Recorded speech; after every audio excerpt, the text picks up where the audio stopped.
Prajamitra news TV ఛానల్కు స్వాగతం. కడప నగరంలోని బెల్లంమండి వీధిలో వెలసిన శ్రీ నిమిషాంబాదేవి వార్షికోత్సవం సందర్భంగా బుధవారం రాత్రి గ్రామోత్సవాన్ని ఘనంగా నిర్వహించారు. ఆలయ ధర్మకర్త నరసింహులు ఆధ్వర్యంలో మధ్యాహ్నం అన్నదాన కార్యక్రమాన్ని నిర్వహించారు.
ఆలయ ధర్మకర్త జీనిగిరి నరసింహం ఈ సందర్భంగా మీడియాతో మాట్లాడుతూ, కడప పట్టణం బెల్లంమండి వీధిలో 20 సంవత్సరాల క్రితము ప్రతిష్ట చేయబడినటువంటి శ్రీ నిమిషాంబాదేవి దేవస్థానంలో ప్రతి సంవత్సరము దసరా ఉత్సవములు, వార్షికోత్సవములు, మహాశివరాత్రి కార్యక్రమములు, సంక్రాంతి కార్యక్రమములు నిర్వహించుకున్నాము.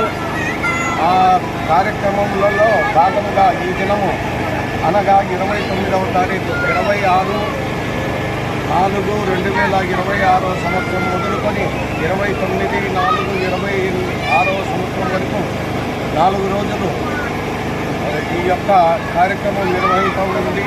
చివరి రోజైనటువంటి ఈ దినము మేము అమ్మవారిని విశేష అలంకరణములు, విశేష అభిషేకములు కావించి గ్రామోత్సవం నిర్వహించబడుతున్నది. ఈ గ్రామోత్సవములకు ప్రజలందరూ సహకరించి మాకు అదే పనిగా వారి యొక్క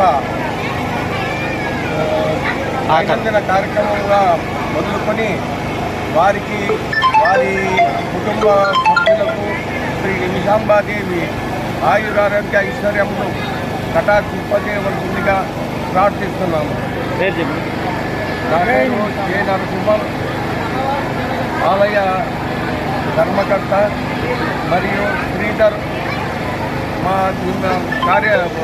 కార్యక్షేత్ర సంఘం ప్రెసిడెంట్ మరియు మా పూజారైనటువంటి శ్రీ హరికృష్ణ ప్రసాద్ గారు, అలాగే సుధాకర్ వర్మ గారు, అలాగే శ్రీనివాసులు గారు, మేమందరం పాల్గొని ఈ యొక్క కార్యక్రమంను నిర్విఘ్నంగా నెరవేరుస్తున్నాము. మరిన్ని వీడియోల కోసం ఛానల్ను సబ్స్క్రైబ్ చేయండి, షేర్ చేయండి, లైక్ చేయండి.